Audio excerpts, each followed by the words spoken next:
Muy buenos días, hermanos. Abran sus Biblias, por favor, en Apocalipsis, capítulo 7, versículo 9. Continuamos en esta mañana nuestro estudio de este libro tan interesante, con un eslogan conductor que nos ha servido como guía, como amarre, como hilo, pues, de guía hermenéutica para nuestro estudio: Jesucristo, Cordero Vencedor. Cuando usamos ese eslogan, no solamente es un eslogan cliché en nuestro estudio, sino que es un eslogan que le da fundamento a nuestro estudio. No solamente le da fundamento cristológico, que es uno de los propósitos esenciales del estudio de la Escritura, sino que también le da un fundamento doctrinal bajo la teología del pacto. Nosotros creemos firmemente que hay dos variables transversales en el estudio de las Escrituras, y esas dos variables transversales son la cristología bíblica y la teología del pacto. Cuando entendemos la teología del pacto, entendemos la soteriología, es decir, la doctrina de la salvación. Apocalipsis, lejos de ser un libro de miedo, de ciencia ficción, o que nos da pesadillas después de estudiarlo, es un libro que nos da esperanza. Y nos da esperanza porque nos muestra que la salvación es real, que la salvación que Dios determinó desde la eternidad se concreta, se aplica, se hace plena y eficaz en personas reales de diversas condiciones y diversas circunstancias.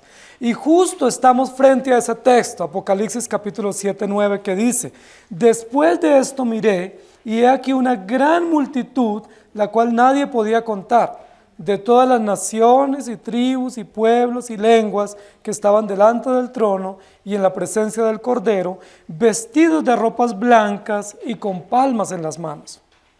Este es un texto hermosísimo de la Escritura, y es un texto que nosotros ya hemos visto algunos indicios en partes anteriores del libro de Apocalipsis. Y vi una gran multitud. Yo quiero que ustedes se ubiquen en el capítulo 7 de Apocalipsis. El capítulo 7 de Apocalipsis, en el versículo 1 dice: después de esto vi. Y luego en el versículo 9 dice: después de esto miré.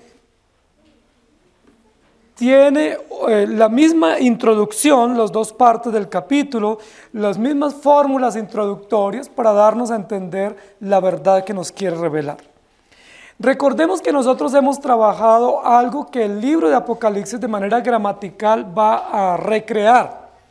Yo sé que a muchos de ustedes les gusta el cine, y algunos de ustedes van a cine. No es pecado, depende de la película que vayan a ver, pero no es pecado ir a cine. Cuando nosotros vamos al cine, o cuando a ustedes les gusta el cine y participan de una película, una de las habilidades que debe tener un buen observador o cineasta, alguien que participa o que disfruta del cine, una buena habilidad que debe tener es entre lo que ve y lo que escucha. Cuando uno no tiene la habilidad para el cine, solamente ve y no percibe el audio, o solamente escucha pero no percibe las imágenes. Una habilidad que necesita todo buen cineasta o todo buen amante del cine es unir esas dos habilidades, lo que se ve y lo que se escucha, y de esa manera le sacamos provecho a la película.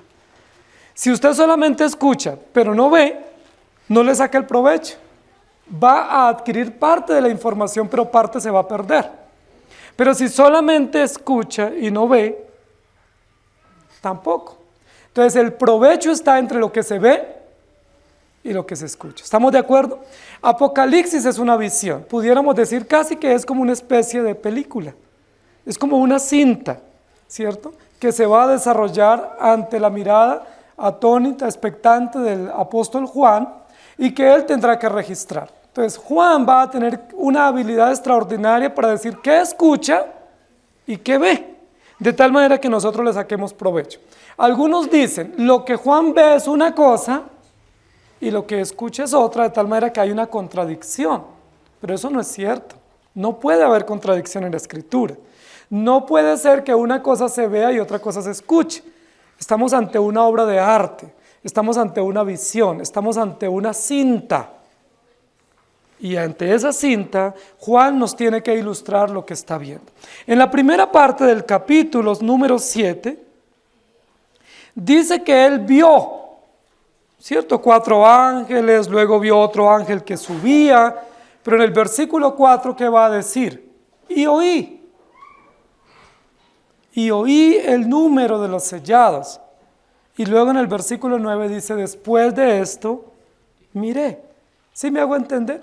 Está uniendo dos aspectos importantes para poder identificar esta pieza, ¿sí? Esta pieza de drama o de arte o de cine, lo que se ve y lo que se escucha. Es decir, Juan está muy atento, como espero que ustedes lo estén en esta mañana, muy atentos escuchando y viendo lo que Dios estaba diciendo. Y Juan va a introducir esta segunda parte del capítulo 7 diciendo, después de esto, miré. Ahora, ¿después de qué? ¿Cuál ha sido el preámbulo? El preámbulo es los 144,000 que han sido sellados. Entonces, nosotros dijimos que en una pieza de arte o en una película nosotros tenemos que unir lo que se oye y lo que se ve. Igual tenemos que hacer ese ejercicio en esta parte del libro de Apocalipsis. Después de esto miré y he aquí una gran multitud. Y ese va a ser el hilo conductor de nuestro estudio hoy. Vi una gran multitud. Y de entrada nosotros tenemos que decir que el título que tenemos para nuestro estudio en esta mañana es un título que pareciera ser un poco exagerado. Sí, en términos gramaticales, Juan está usando una expresión superlativa, es decir, una expresión que maximiza lo que él quiere decir. Después de esto vi una gran multitud. Casi que es una contradicción, porque si uno dice yo vi una multitud, sería suficiente, porque la multitud implica un número muy grande. Pero Juan no se conforma al decir yo vi una multitud, sino que vi una gran multitud. Nosotros, como diríamos en un español un poco más castizo, vi una super multitud, o vi muchísima gente, ¿sí? O había una remultitud, dicen los muchachos. A mí me suena feo, pero a ustedes los jóvenes les suena bonito, ¿sí? Era una multitud inmensa, ¿sí? Es interesante porque esa expresión gramatical es una expresión superlativa, que es una figura literaria para expresar algo máximo, algo demasiado, algo muy numeroso, ¿sí? Es una expresión superlativa de exageración, pero no porque la Biblia está exagerando, sino porque gramaticalmente muchas veces es necesario usar esas expresiones para dar a entender lo que se va a decir. Es decir, aquí no se está hablando de una multitud cualquiera, no se está hablando de una multitud pequeña, no se está hablando de una multitud que cabe en un espacio y se puede observar fácilmente. Está hablando de una gran multitud que a Juan le cuesta ver y le cuesta entender por muchas razones que vamos nosotros a ver en esta mañana. Estamos ya ubicándonos un poco en el texto, ¿cierto? Vi una gran multitud. Yo quiero, para efecto de ubicarnos un poco en el texto, que nosotros miremos algunas de las interpretaciones que muchos grupos han dado a este texto y a esta multitud. Es interesante, queridos hermanos, que esa expresión, vi una gran multitud, ha generado diversas interpretaciones. Hay muchos grupos a lo largo de la historia que han dado diversas interpretaciones de quiénes son esta multitud, quiénes la componen, por qué están allí, por qué están vestidos de esa manera, y yo quiero que nosotros por lo menos nos ubiquemos históricamente para saber y conceptualmente qué dicen algunos. Los dispensacionalistas, que es una forma o un grupo que interpreta la Escritura, que son pretribulacionistas, es decir, que creen en la tribulación literal, y que creen en el rapto literal, y que creen en el milenio literal, y que creen que antes de la tribulación existe un rapto. Ellos dicen que esa multitud es la multitud de salvos después del rapto. Es decir, que toda esta multitud que Juan está observando son los que serán salvos después del rapto secreto, que para ellos pues es tiene muchísima importancia. Eso dicen los dispensacionalistas. Hay otra corriente fuerte de pensamiento con relación a Apocalipsis que se llaman los preteristas. Los preteristas creen que esta gran multitud es solamente de gentiles, es decir, no judíos, que serán salvos entre el año 30 y el año 70.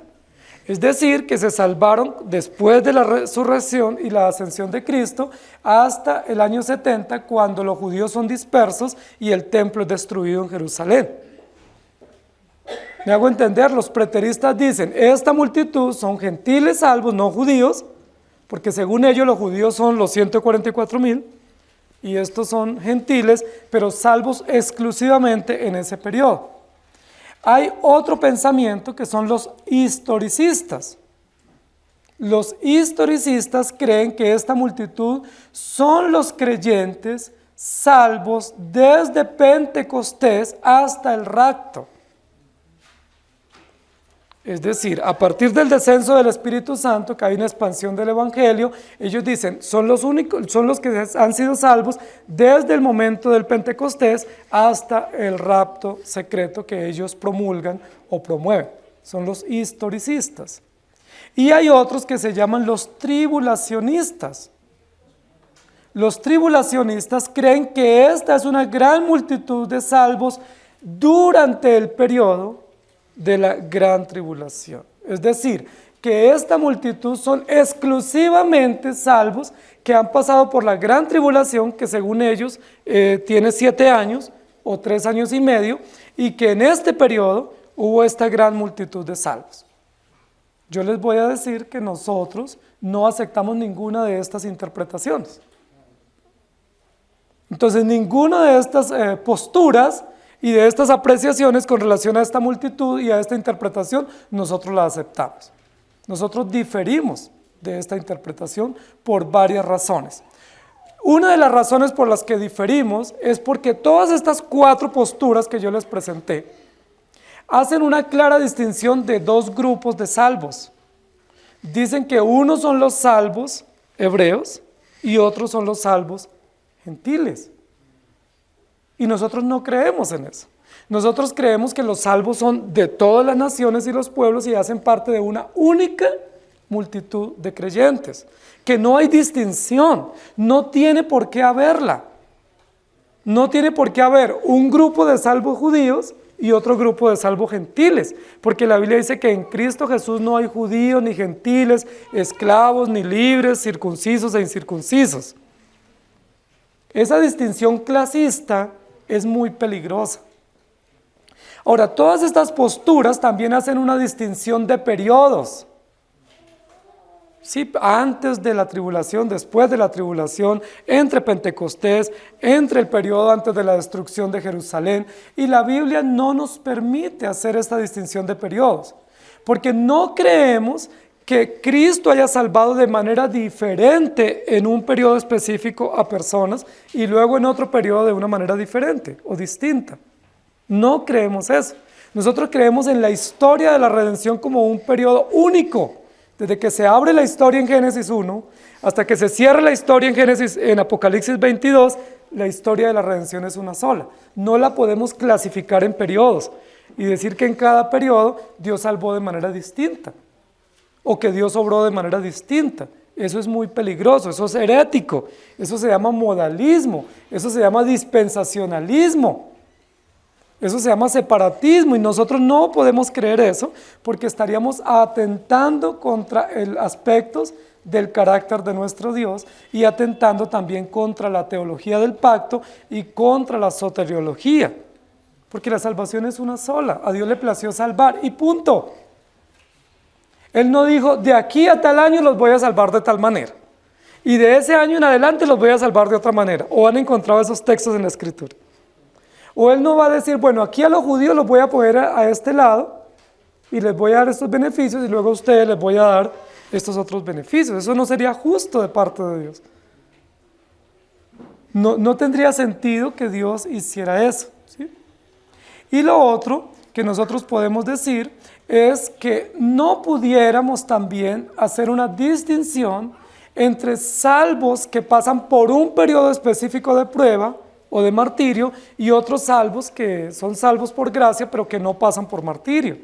Porque estos grupos tribulacionistas dicen, la multitud que está en pie son los que fueron martirizados en un periodo específico. Es decir, como si ellos tuvieran un privilegio por haber sido mártires y aquellos que no son mártires no tuvieran los mismos privilegios. Entonces tampoco nosotros podemos decir que una circunstancia providencial de Dios amerite para un creyente, para efectos de la salvación, privilegios que lo distinguen del resto de creyentes. No pudiera ser así. De hecho, la misma Escritura dice que en la iglesia nosotros no nos podemos tratar con privilegios o con distinciones. Dice el escrito en Santiago, dice, si entra un hermano con anillo de oro y le damos un lugar de privilegio, ¿qué estamos haciendo? Haciendo acepción de personas. Y si entra un hermano humilde con un vestido andrajoso y le decimos, usted acomódese donde pueda, pero no tan cerca mío, estamos haciendo acepción de personas y el amor de Dios no mora en nosotros. Entonces, la multitud, nosotros no la podemos entender como una multitud que separa por situaciones de cultura o de pueblo o por situaciones de periodo y mucho menos por situaciones providenciales de circunstancias en cuanto a la salvación como la tribulación. Entonces, ¿quiénes forman esta gran multitud? Si no son creyentes gentiles solamente, si no son creyentes exclusivamente mártires, si no son creyentes exclusivamente tribulacionistas, entonces, ¿quiénes son los que forman esta multitud? Esa es una situación que nosotros tenemos que resolver en esta mañana. ¿De dónde salen? ¿Quiénes son? Es la pregunta posterior en el capítulo que vamos a resolver luego, hoy no.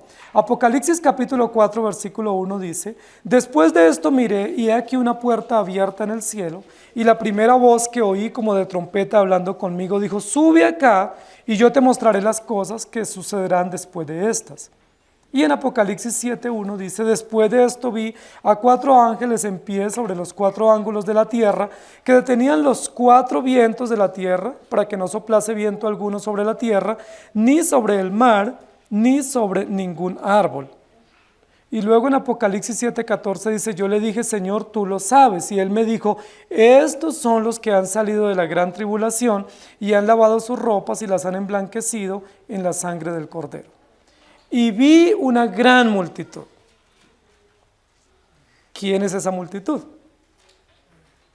Entonces nosotros tenemos que partir, para poder ubicarnos correctamente en el texto, diciendo que Dios tiene un único plan de salvación. Ese un único plan de salvación se manifiesta a través del pacto eterno de redención. Y ese pacto eterno de redención se hace visible o se hace concreto en la historia a partir de Génesis capítulo 1, no a partir de Hechos 2. Nosotros no creemos que el pacto de la redención comienza en Hechos 2. Nosotros ni creemos tampoco que comienza en Génesis 12. Creemos que se abre el telón o que se revela históricamente a partir de Génesis capítulo 1. ¿Estamos de acuerdo? Creemos que esa multitud hace parte del único plan de redención, salvos a través de del único medio provisto, que es la salvación por gracia a través de Cristo Jesús. Que no hay distinción entre Antiguo y Nuevo Testamento, que no hay distinción entre judíos y gentiles, que no hay distinción entre antes y después de Cristo, que todos somos salvos por gracia. Porque todos somos pecadores y el pecado ha sido imputado a todo el género humano. Entonces yo quiero que ustedes se ubiquen hoy mentalmente, y si pueden tomen el apunte, en Génesis capítulo 12. Génesis capítulo 12 es un texto clásico para los protestantes. Por supuesto para nosotros lo es, pero la mayoría de evangélicos basa su pensamiento doctrinal en Génesis 12. De ahí viene el G12 de Génesis 12. Y por supuesto lo han distorsionado. Nosotros creemos en Génesis 12, como creemos en toda la Escritura. Creemos que Génesis 12 es la base de la revelación concreta, histórica, federal del pacto eterno de redención. Y que ese pacto involucra familias, involucra naciones. Y yo quisiera ir juntamente con ustedes a Génesis 12. Génesis 12 dice: pero Jehová había dicho a Abraham, vete de tu tierra y de tu parentela y de la casa de tu padre a la tierra que te mostraré. Y haré de ti una gran nación y te bendeciré y engrandeceré tu nombre y serás bendición. Bendeciré a los que te bendijeren y a los que te maldijeren maldeciré. Y serán benditas en ti todas las familias de la tierra. Y se fue Abraham como Jehová le dijo, y Lot fue con él, y era Abraham de edad de 75 años cuando salió de Harán. En ti serán benditas todas las familias de la tierra. Si ustedes van a Génesis 17, versículo 6 dice: y te multiplicaré en gran manera, y haré naciones de ti, y reyes saldrán de ti, y estableceré mi pacto entre mí y ti y tu descendencia después de ti en sus generaciones, por pacto perpetuo para ser tu Dios y el de tu descendencia después de ti. Y te daré a ti y a tu descendencia después de ti la tierra en que moras, toda la tierra de Canaán en heredad perpetua, y seré el Dios de ellos. Dijo de nuevo Dios a Abraham: en cuanto a ti, guardarás mi pacto, tú y tu descendencia después de ti, por todas tus generaciones. Este es mi pacto que guardaréis entre mí y vosotros, y tu descendencia después de ti. Será circuncidado todo varón de entre vosotros. Génesis 12, Génesis 17, Génesis 22, ¿de qué habla? Del pacto revelado, del pacto redentivo histórico. Y Abraham es un representante principal de ese pacto. ¿Qué significa el pacto? Que Dios determinó salvar. Es muy sencilla esta doctrina. La síntesis de esta doctrina es: Dios determinó salvar.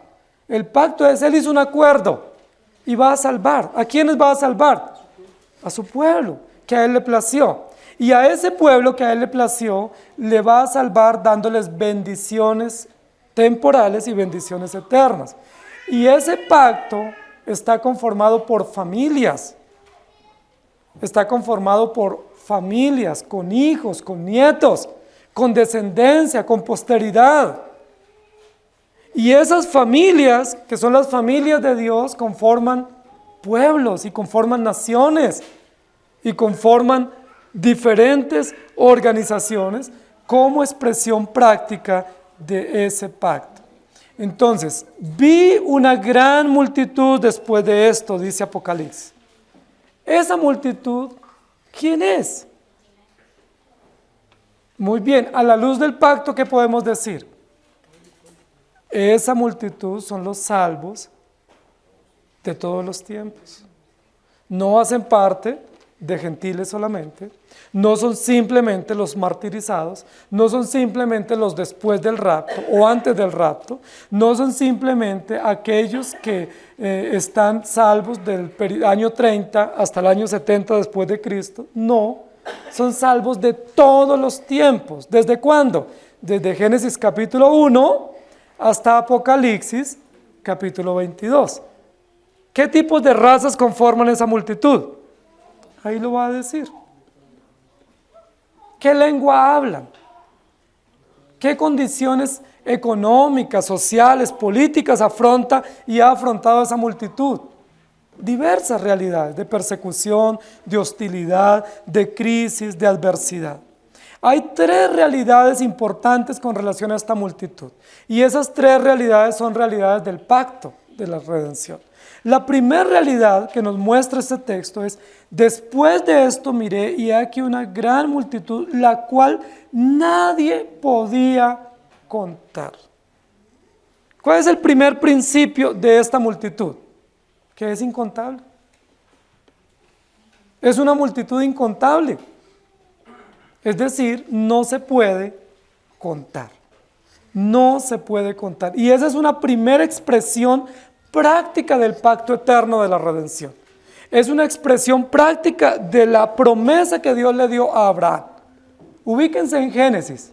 ¿Recuerdan cuando un día Abraham le dijo, Señor, no tengo heredero, soy un hombre rico, tengo muchas propiedades y no tengo un descendiente? ¿A quién le voy a dejar esta herencia?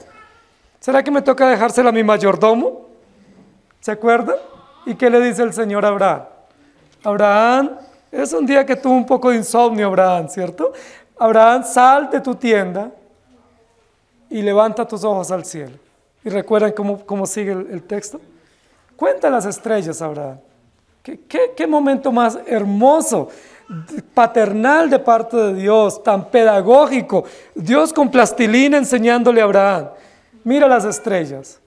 Y me imagino que Abraham las miró. Sí, ya, Señor, las miré. ¿Y qué más? Bueno, ahora cuenta las estrellas.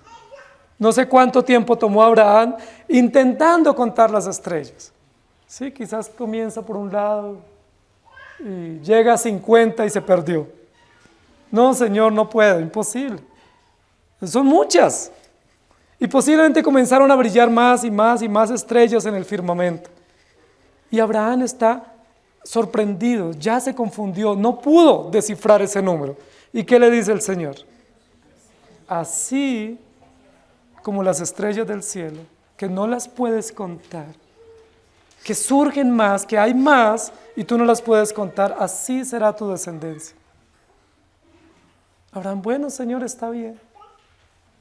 En otra oportunidad tuvo otro momento así, Señor, ¿y qué pasa con mi descendencia?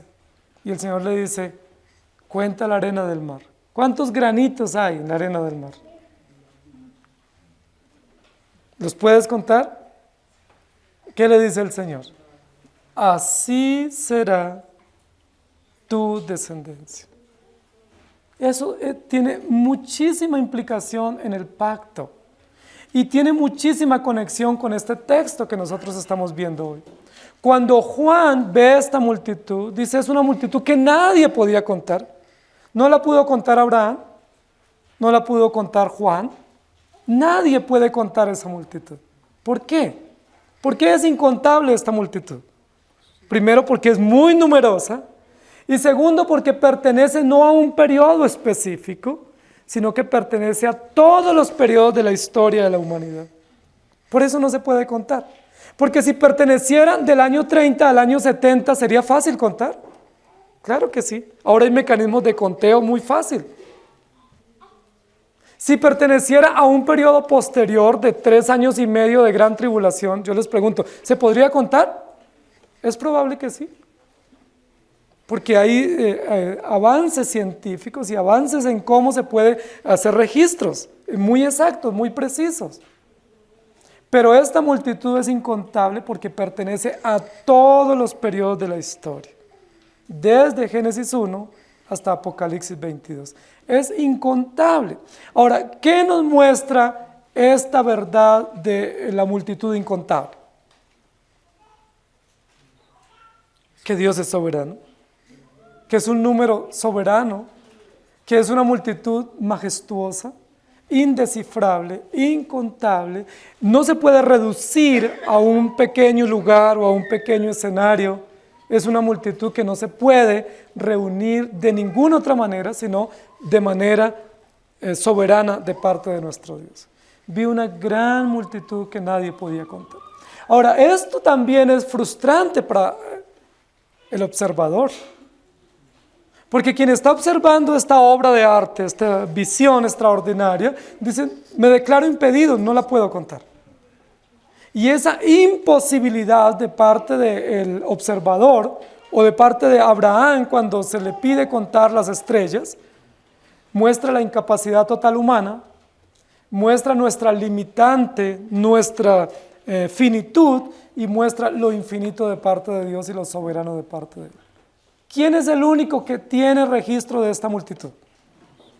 Dios. Nosotros no podemos contar.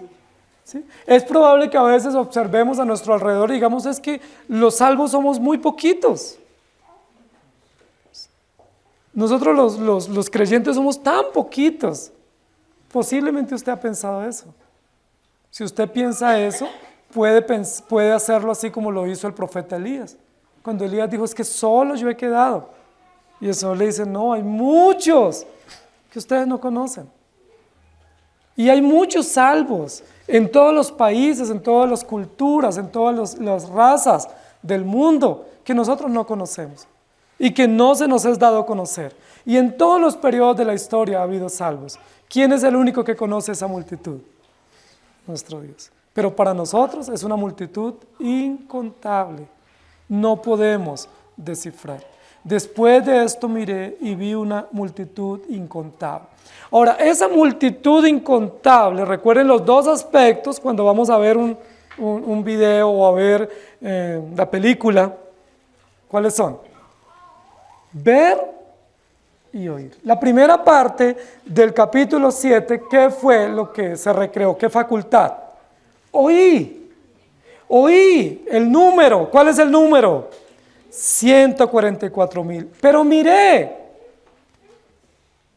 Y ese número que escuchó, cuando lo mira, se convierte para él en una multitud incontable. No son dos grupos. La mayoría de las posturas van a decir son dos grupos. Uno definido y otro indefinido. No, es un mismo grupo. Definido por Dios, pero indefinido para nosotros. Definido numéricamente, exactamente, precisamente por Dios, que lo compró con su sangre, pero indescifrable para el vidente o para el oyente o para el observador, porque nosotros no podemos saber. Por eso es un error tan terrible decir que solamente se salvan 144,000. Y que son los que fueron salvos hasta 1954. Y que de ahí en adelante los demás van en vuelo de segunda categoría. Porque el número es exacto, revelando el carácter de Dios, pero es inexacto para nosotros, revelando nuestra incapacidad, nuestra finitud. ¿Ven los dos aspectos? El número 144,000, ¿a quién define? A Dios. Define su carácter preciso, exacto. Y la multitud indescifrable, ¿a quién define? Al observador. Yo no sé quién será salvo. Yo solo sé que Dios me salvó y que Él está salvando personas en todos los tiempos, en todas las edades. Pero no sé quiénes son, no sé cuántos son, no sé dónde están. No sé cómo Dios los pueda salvar si son pecadores. No sé cómo, si yo creo que son peores que yo, o iguales, o yo peor que ellos, Dios pueda tener misericordia. ¿Cómo Dios puede tener misericordia de personas destituidas? Nosotros decimos, ¿cómo Dios puede salvar homosexuales? ¿Los va a salvar? Dios los salva, de quien Él se place. ¿Puede salvar Dios sicarios, secuestradores, homicidas? ¿Los puede salvar? Claro que sí. ¿Por qué los salva? Porque a Él le place. Si dependiera de nosotros, ¿lo salvaríamos? Si dependiera de nosotros, nosotros nos salvaríamos a muchísimos grupos de personas, pero Dios le plació y lo salva por el mismo medio, por el mismo propósito y para la misma finalidad que su propia gloria. Entonces, cuando Juan observa, debe ser un poco confuso para Juan, porque él escucha 144,000 de las 12 tribus de Israel, pero cuando observa, ve una multitud que supera el número. Porque es fácil encontrar en una plaza 144,000. Nosotros tenemos en nuestra ciudad plazas donde caben 200,000 personas. Entonces, si está llena esa plaza o ese parque, nosotros diríamos, listo, habían como 150,000 o 200,000 personas. Pero Juan no puede decir eso. Dice, era una multitud incontable. Superaba el número de los 144,000.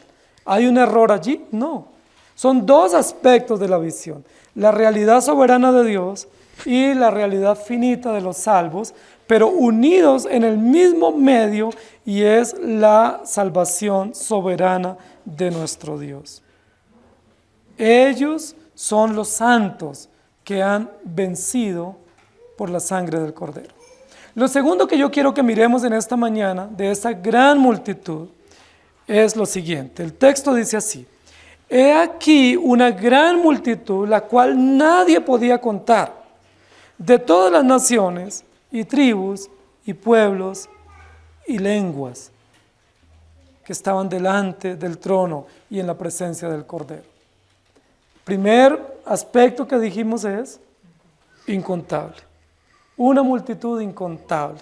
Pero el segundo aspecto que yo quiero que miremos es una multitud incluyente. Y estoy usando este término intencionalmente. Es una multitud incluyente. Es muy importante lo que el texto nos va a decir acá. Y por eso muchos se confunden y dicen, esta es otra multitud.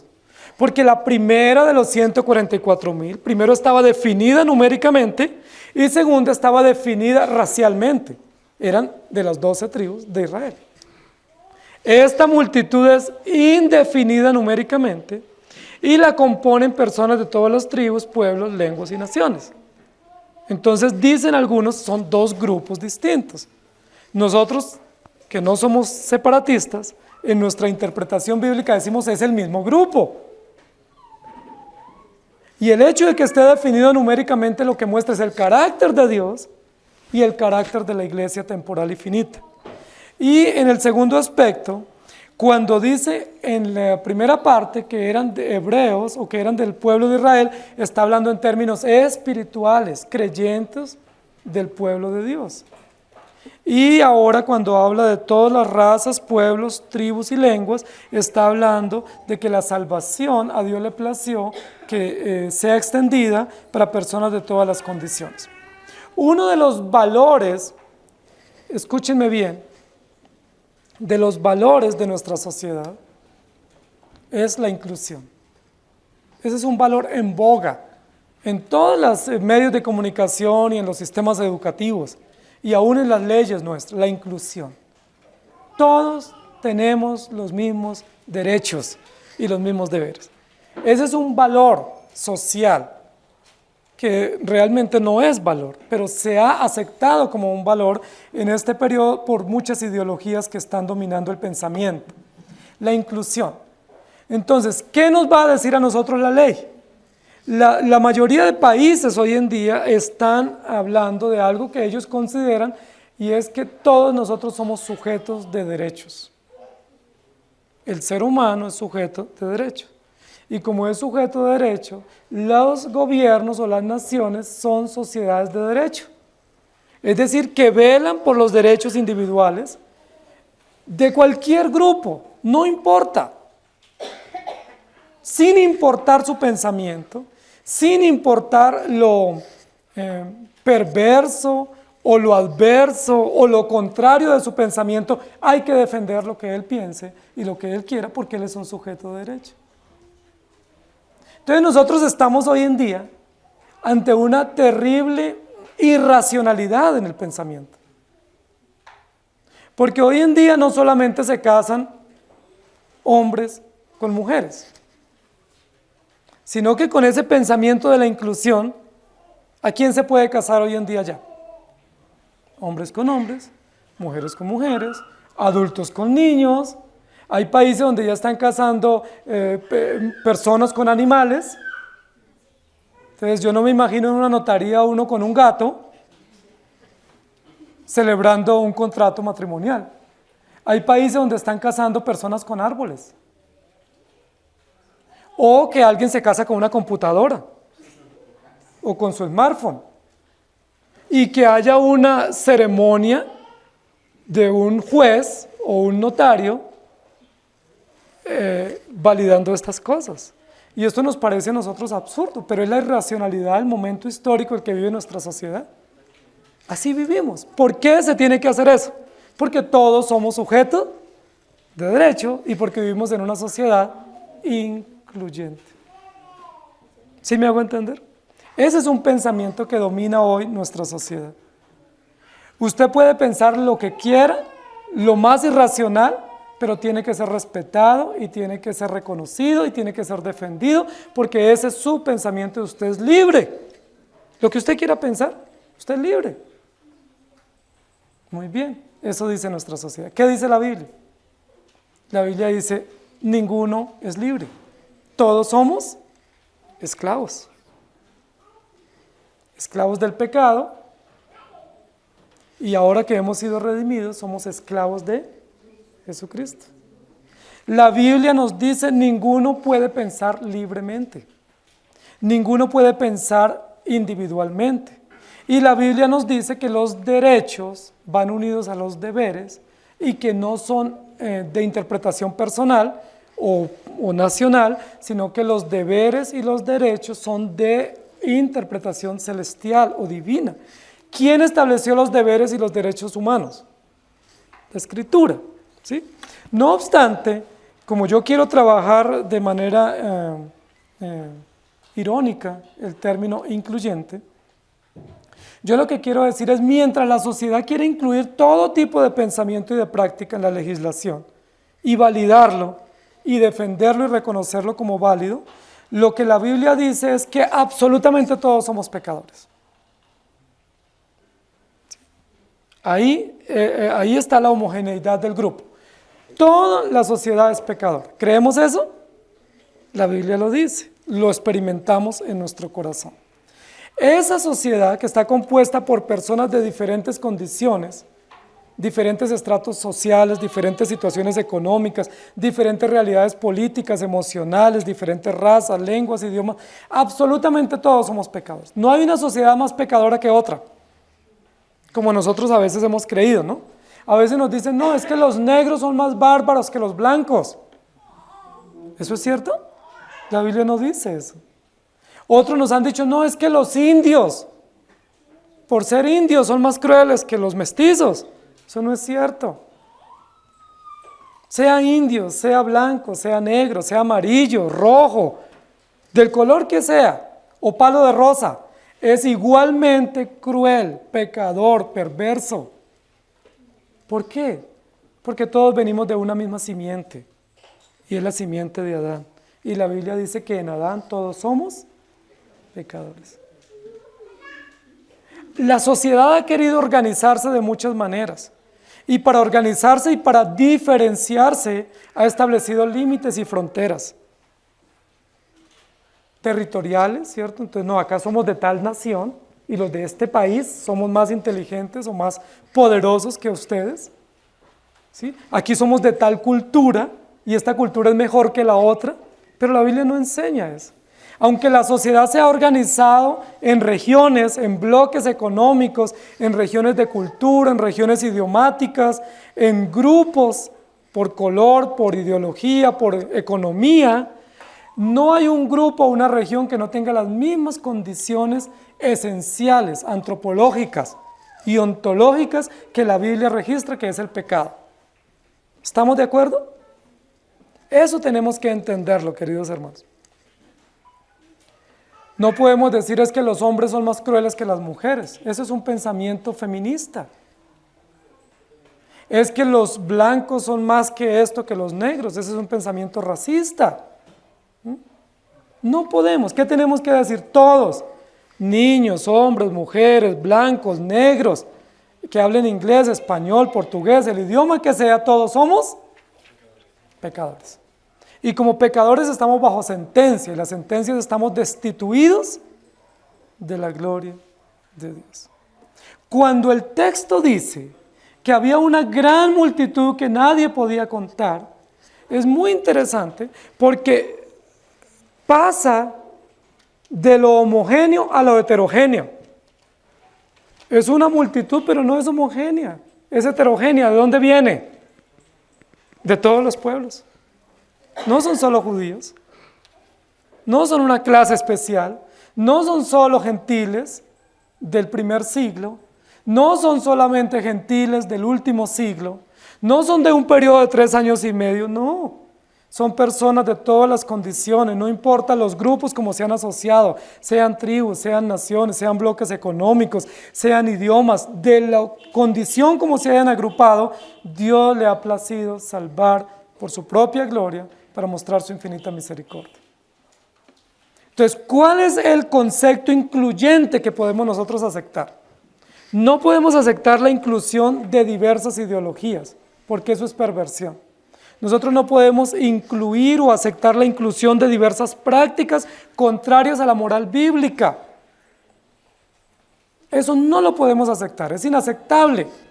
No porque seamos retrógrados o porque seamos homofóbicos o cualquier otro pensamiento.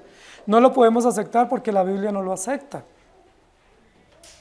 Y aceptarlo es ir en contra de las bases estructurales del pensamiento bíblico y de las condiciones esenciales del ser humano. Nosotros lo único que podemos aceptar como pensamiento de inclusión es que siendo todos pecadores y habiéndonos organizado por diversos bloques económicos, políticos y culturales para crear hegemonía un grupo sobre otro o para dar a entender que esta cultura es mejor que la otra, Dios le plació salvar de todas las condiciones y culturas. ¿No les parece interesante? Si los ricos están en mejor posición que los pobres, ¿por qué Dios salva a ricos? ¿Qué información nos transmite al salvar ricos? Que tienen la misma necesidad que los pobres, necesitan un salvador. Si los negros o los indios, como nosotros, estamos en peores condiciones que los blancos, ¿por qué Dios salva a blancos? Y los va a reunir en el mismo grupo, en la misma multitud. Si los que hablan determinado idioma están en mejor posición que los que hablan otros idiomas minoritarios o considerados inferiores, ¿por qué Dios va a salvar personas de todos los idiomas? Esto es interesante, porque esto lo que nos pone en relieve, en primer lugar, es la misericordia de nuestro Dios. A Dios le plació salvar personas de todas las condiciones y religiones y regiones para mostrar su gloria y su propósito. Pero otra verdad colateral para nosotros es, nosotros no podemos crear distinciones entre grupos o regiones porque estamos siendo desconsiderados y no viendo que todos somos pecadores. Cuando usted añora una cultura sobre otra, está diciendo que esa cultura es mejor que la suya. Cuando usted tiene el sueño de un país, ¿qué está diciendo? ¿Ese país es mejor que este? ¿Qué dice la Biblia? Si Dios va a salvar de ese país a donde yo quiero ir, pues es porque también tiene las mismas necesidades que nosotros. Posiblemente económicamente están mejor, pero moralmente ¿cómo estarán? O culturalmente, o en cuanto a sus vínculos de familia o sus relaciones emocionales. No hay ninguna distinción. Dios va a salvar personas de todas las naciones, las tribus, los pueblos y las lenguas. Estarán en la presencia del Cordero. Es una multitud incluyente, incluye pecadores de todas las condiciones. Es una multitud incluyente, incluye pecadores de todos los idiomas. Incluye pecadores de todas las razas. Incluye pecadores de todas las edades. ¿Cuál es la base para la salvación? Ser pecadores redimidos por gracia, sin importar el color o la condición. ¿Saben, queridos hermanos? Aquí también tenemos otra aplicación práctica, porque muchos de nosotros tenemos serios pecados con el tema del racismo, con el tema del desprecio a algunas culturas, o el desprecio a algunos grupos, o algunas regiones. Vemos a algunas personas por su color o por su condición económica con desprecio. Y nuestra sociedad es así. Usted solamente dice el barrio donde vive, dime en qué barrio vives y te diré cuánto vales. Te diré cuán importante eres para la sociedad. Dime en qué universidad estudiaste y te diré qué estatus tiene. Esa es nuestra sociedad. Nuestra sociedad es una sociedad clasificada, sectorizada, que divide, que humilla, que desprecia. ¿Pero qué hace el Evangelio? Nos pone en el mismo costal, nos pone a todos en la misma bolsa y nos dice: no te creas más ni te creas menos. Eres igualmente pecador. No importa tu color, no importa tu chequera, no importa tu economía, eres pecador. Necesitas el Evangelio. Y Dios dispuso salvar personas de todas las condiciones. Vi una gran multitud. Pero saben, queridos hermanos, otra aplicación práctica de esta multitud diversa es que hay esperanza para nosotros. Hay esperanza para los indios, para los negros, para los blancos, los amarillos, los orientales. Hay esperanza, esperanza no política ni económica. Hay esperanza a través del Evangelio. Dios dispuso salvar. Y efectivamente aquí estamos frente a una gran cosecha en el trono celestial. Y vi una gran multitud. Y lo tercero que yo quiero decir en esta mañana es, esa gran multitud es una multitud inconfundible, incontable, incluyente, inconfundible. La última parte del versículo 9 dice que estaban delante del trono y en la presencia del Cordero, vestidos de ropas blancas y con palmas en las manos. Esta parte gloriosa del texto nos muestra la plenitud o la consumación del pacto eterno de la redención. Dios determinó salvar, pero en esa determinación eterna, a lo largo de la historia, reunió una multitud incontable, reunió una multitud de todas las condiciones y posiciones, y ahora les dio un distintivo, de tal manera que esa multitud no puede ser confundida con ningún otro grupo o ningún otro colectivo. Esta multitud es inconfundible. Tienen dos distintivos básicos aquí en su apariencia. ¿Cuáles son esos dos distintivos? Vestidos de ropas blancas y con palmas en las manos. Vestidos de ropas blancas. Recordemos que el vestuario blanco tiene varias implicaciones en la Escritura. Uno de ellos es dignidad. Ustedes hoy vienen muy bien vestidos y eso representa la dignidad de ustedes. La dignidad del creyente no solamente se muestra por estar vestidos, contrario a estar desnudos. El pecado nos desnuda, Génesis 3. El pecado nos descubre. ¿Qué hace el Evangelio? Nos cubre, nos abriga, nos da dignidad, nos da derechos.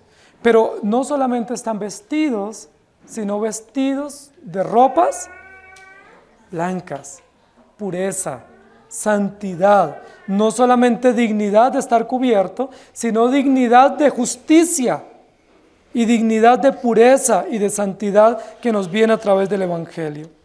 La Biblia nos dice aquí el material de estas túnicas, pero probablemente es lino fino, porque la Escritura en otros lugares va a hablar del lino fino, que era la tela más fina en ese momento conocida, que usaban los dignatarios.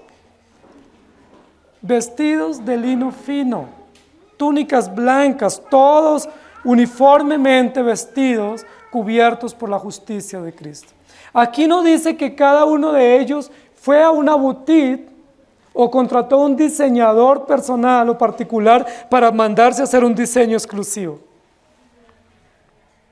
¿Quién hizo este diseño? Nuestro Dios. ¿Quién nos viste?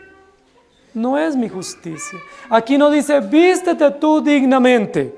Dice, no, Dios nos viste dignamente. No son tus obras. Es el Evangelio el que nos da la dignidad de poder estar en la presencia del Cordero. Históricamente, ¿dónde están los creyentes que han muerto? El sexto sello dice, están bajo el altar, reclamando justicia o aguardando justicia. Pero en términos plenos de la consumación del pacto eterno, están en la presencia del Cordero, con toda la dignidad que requiere a los creyentes, hijos de Dios. Mire qué cosa tan extraordinaria, hermanos. Yo no sé ustedes cómo a veces se ven en su vida cristiana. No sé si a veces se sienten cabizbajos o a veces se sienten como charros. Como que no tiene sentido mi fe. Como, esto es muy difícil el Evangelio. ¿Sí? A veces como que ustedes posiblemente se sienten, no vale la pena. ¿Sí? O como dijo Jeremías, no hablaré más en su nombre. No, todo por la borda, esto no tiene sentido. Hay tanto dolor, tanta confrontación, hay persecución, hay luchas internas, hay luchas externas, problemas en el hogar, problemas en la iglesia, problemas en la sociedad. La salud no va bien, la economía no va bien. ¿Y qué decimos? Apaguemos y vámonos. Pero ¿saben qué hace nuestro Dios? Nos permite levantar la mirada. Y cuando levantamos la mirada, ¿saben qué vemos? Una multitud. ¿Y sabe dónde estamos nosotros? En esa multitud. ¿Y saben cómo estamos vestidos? Aquí, ¿cómo nos vemos? Sucios, andrajosos, a veces como mendigos, a veces, como dice la Biblia, como de problema en problema, de tragedia en tragedia, a veces vituperios, cárceles, azotes, menosprecios. Todos vivimos eso. Pero cuando levantamos nuestra mirada al cielo, ¿qué vemos? Vemos la dignidad con la cual Dios nos ha vestido. Vemos que, si bien es cierto, aquí afrontamos realidades diversas y dolorosas, en el plan perfecto del pacto de la redención, no nos podemos medir por lo que nosotros nos vemos, sino que nos tenemos que medir por cómo nos ve Cristo. ¿Y cómo nos ve Cristo? ¿Cómo te ve Cristo hoy? ¿Te ve charro? ¿Cómo te ve? Te ve con dignidad. No porque tú la tengas, sino porque Él te otorgó dignidad. Él te vistió con vestidos blancos de dignidad y te puso en el trono junto al Cordero. El versículo dice que estaban delante del trono. Recuerden que nosotros hablamos en el sexto sello, en el quinto y sexto sello, hablamos de un trono que era el trono del templo hebreo o del tabernáculo, donde se sacrificaban las víctimas. No estaban allí los creyentes, allí murieron, sudando y derramando su sangre por el Evangelio. Entregaron sus vidas, menospreciados, perseguidos, azotados, entregaron sus vidas. Y dice la Biblia, el mundo no fue digno de ellos. Pero ¿dónde están? En la presencia del Cordero. Saben, queridos hermanos, estas son dos realidades que se tienen que unir en nuestra mente y en nuestro corazón. Una es la realidad que vivimos hoy. Posiblemente esa realidad es tan deprimente que usted diría, yo no sé por qué estoy acá. Posiblemente es tan dolorosa la realidad de pecado o de familia o circunstancial o emocional que usted vive o económica, que usted dice, yo no sé más qué hacer. Pero esa realidad tiene que unirse a la realidad espiritual. ¿Cómo nos ve Dios? Nos ve vestidos con dignidad. Nos ve en la presencia del Cordero. Y nos ve, como dice allí, en el trono de Dios. Ahora, ¿para qué estamos en el trono de Dios? ¿Como turistas? ¿Como visitantes temporales, ocasionales? ¿Por qué un creyente podría estar en el trono de Dios? Triunfante, gobernando, disfrutando plenamente la redención. Y luego termina el versículo diciendo, no solamente con ropas blancas, sino con palmas en las manos. Eso no tiene nada que ver con aplaudir. Son palmas, ramas de palma, hojas de palma en las manos.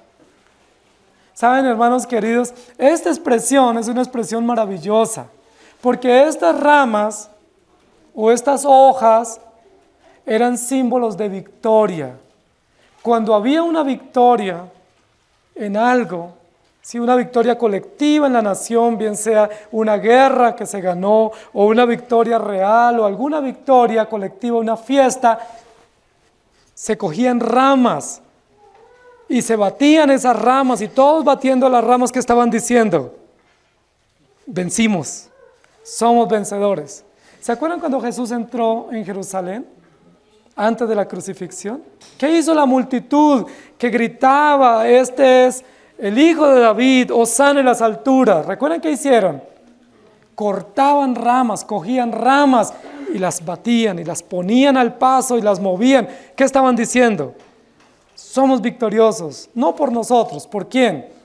Por el Rey que está entrando triunfante a Jerusalén. ¿Se acuerdan que una de las fiestas hebreas estaba asociada con ramas? La fiesta de las ramas, la fiesta de los tabernáculos, de las enramadas. ¡Qué fiesta extraordinaria! Una semana los hebreos tenían que dedicarse a cortar ramas y a hacer casas de ramas y a tener ramas a las entradas. La victoria. Cristo es nuestra victoria.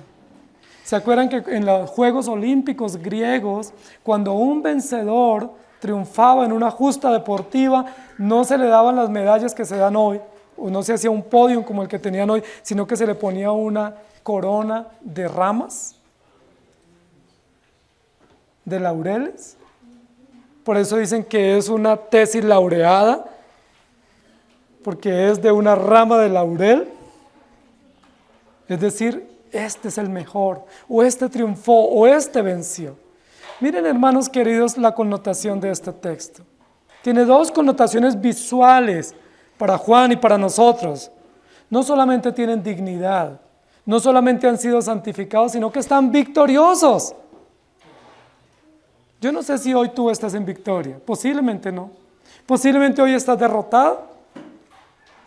Es probable que en la providencia divina hoy estemos o nos sintamos derrotados. Pero en términos del plan eterno de la redención, ¿cómo estamos? Más que vencedores, victoriosos. Ahora, esas ramas o esas palmas que levantan los creyentes, no es para decir yo soy victorioso. Esas ramas, ¿qué es lo que dicen? Cristo es vencedor. Así como en la entrada triunfal. Cristo es vencedor. Yo no vencí. Yo estuve derrotado toda mi peregrinación. Todo el tiempo de mi peregrinaje cristiano yo fui un derrotado. Pecador, miserable, obstinado. De caída en caída, de pecado en pecado, de tentación en tentación. Pero pese a que yo vivía así en mi temporalidad, en el plan precioso de Dios, como una connotación inherente al pacto eterno de redención, Él me hizo vencedor, porque Él es más que vencedor. Cristo, Cordero, vencedor. Miren, hermanos, esto es muy duro para los arminianos. Ni siquiera en el cielo podremos pensar en nosotros. Aún en el cielo estaremos en función de aquel que nos llamó y nos santificó y nos hizo más que vencedores. Ni siquiera allá en el cielo podré yo sentarme en un trono y decir, mire, todo lo que logré. Cuán buen cristiano fui. Miren mi corona y todos los diamantes que conseguí. Aún en el cielo estaremos permanentemente en función de aquel que nos llamó y que dio su vida por nosotros. Alguien diría, ¿y CBY? No, yo no aparezco en ninguna parte. No voy en ninguna parte. No soy central ni importante, ni ejerzo dominio en ningún momento. Cristo es el centro, la razón, el propósito. Y aún en la eternidad, los creyentes estarán vestidos con la ropa que Cristo les da, con la santidad que Cristo les da y con la victoria que Cristo les ha otorgado. ¿No es eso maravilloso? Ahora, si eso va a ser en la eternidad, ¿por qué desde ya no le pedimos al Señor que nos ayude a vivir en función de Él? Y no en función de nosotros. Gran parte de los fracasos que nosotros tenemos como cristianos es porque vivimos en función de nosotros. Mi economía, mis sentimientos, mis proyectos, mi agenda, mis hijos. Y nos olvidamos que todo es de Dios. Que los hijos son de Dios, la economía es de Dios, la familia es de Dios, todo es de Dios. Nosotros vivimos en función de Él. Si usted levanta una bandera, levante una bandera en honor a nuestro Dios, no en honor a sus triunfos. No saque pecho diciendo yo soy de esta región, o yo estudié esto, o yo sé, o yo tengo, o yo puedo. Porque lo único que nos puede exaltar es Cristo a través del Evangelio. Pecadores redimidos por gracia, ostentando los distintivos inconfundibles de los santos. Ahora yo les pregunto, ¿solo se visten de blanco los mártires? ¿O solo se visten de blanco los gentiles? ¿O solo los que pasan por 3 años y medio de una prueba? Si solo ellos se visten de blanco, entonces el resto de creyentes, ¿de qué color va vestido? ¿Un rosadito quizás? ¿De qué color van vestidos los demás creyentes? ¿Cuál es el único color que distingue la majestuosidad, la santidad y la pureza de Dios en la redención? El blanco. No hay otro. Y las palmas lo que muestran es Cristo es más que vencedor y nosotros celebramos su victoria. Hermanos, cuando Jesús nació, los ángeles dijeron, ha nacido hoy. ¿Recuerdan? Y cuando Él resucitó, ¿qué dijeron los ángeles? Ha resucitado. Y nosotros tenemos que decir igual, ha vencido por siempre. Nosotros no tenemos ningún mérito en nada, en absolutamente nada. Algunos dicen, no, es que tengo que cuidar mi vestido. No, hermano, ni el vestido es suyo, ni usted se lo puso, ni lo puede cuidar. El vestido viene de Dios, diseño celestial. Todo el color es de Dios y quien hace que sea preservado blanco es Cristo. Ahora es interesante porque dice que han sido emblanquecidos con la sangre del Cordero. No es una religión la que nos emblanquece. No son las obras, es la obra perfecta de Jesucristo. Por eso leímos hace un momento, si alguien no cree que Jesucristo vino en carne y que murió y resucitó, es un anticristo. Porque ¿cómo puede estar en pie ante el Cordero si no es por la sangre del que está negando? Por eso no podemos pensar que anticristo es un gobernante. Anticristo es todo aquel que se opone a Cristo Jesús. Y vi una gran multitud, incontable, define nuestra finitud, define nuestra incapacidad y define nuestro interés para servir al Señor sin importar quiénes son y dónde están. Segundo lugar, una multitud incluyente. Y eso nos desafía a la evangelización. Tenemos que evangelizar. Hay personas que dicen, pastor, y tales grupos, tales pecados, ¿las personas se pueden salvar? Pues claro que se pueden salvar. Si te salvó a ti, ¿por qué no puedes salvar a otro? Luego ser homosexual es peor que ser adúltero. Luego ser secuestrador es peor que ser mentiroso o chismoso. No, todos los pecados son iguales.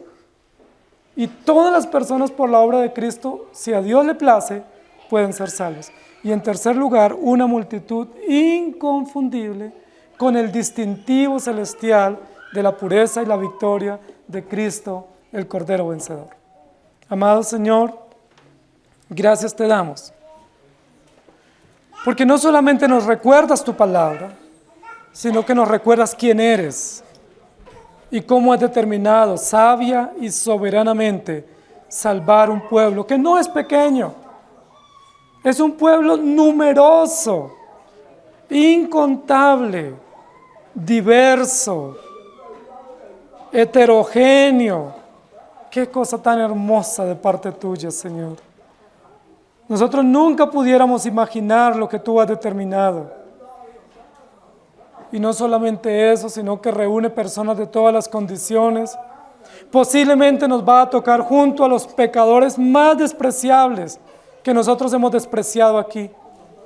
Posiblemente nos va a tocar al lado de publicanos, prostitutas, secuestradores, violadores, igual que nosotros. Pero todos con la dignidad que tú das, vestidos con el diseño celestial que muestra la obra inmaculada, impoluta de Cristo para ellos. Pero también celebrando eternamente la victoria tuya, adorándote por la eternidad, por lo que tú has hecho y por lo que tú has logrado a favor de tu pueblo. ¡Qué extraordinaria multitud! Esta multitud no está haciendo una fila para recibir un trofeo, no está recibiendo el bono del galardón, no está recibiendo los honores laureados de sus triunfos, porque son pecadores miserables. Esta multitud está adorando a aquel que la salvó y le dio la victoria, Jesucristo, el Cordero vencedor. Ayúdanos a entender, querido Señor, que de principio a fin la salvación es tuya. Y ayúdanos a entender que de principio a fin nuestra vida cristiana está enfocada, focalizada única y exclusivamente en ti, autor y consumador de la fe. Cuando quitamos la mirada de ti y la ponemos en nosotros, caemos, fracasamos y pecamos. Ten misericordia de nosotros. Levanta nuestra mirada hacia ti, porque muchos de nosotros nos hemos latigado viendo nuestras miserias o viendo nuestros fracasos. Y no hemos levantado nuestra mirada a ti para contemplar tu hermosura y tu santidad. Y para saber que no es por nuestros pasos ni por nuestras obras, sino por ti que nos sustentas y que nos llamas al arrepentimiento y obra santidad y pureza y gratitud en nuestros corazones. Ayúdanos a entender que la salvación pertenece a ti y beneficia a personas de todas las condiciones y de todas las épocas, que beneficia a nuestros hijos, que beneficia a nuestras familias, porque así te plació. Qué maravilloso y bueno y compasivo eres. Te damos gracias en Cristo Jesús. Amén. Señor les bendiga, hermanos.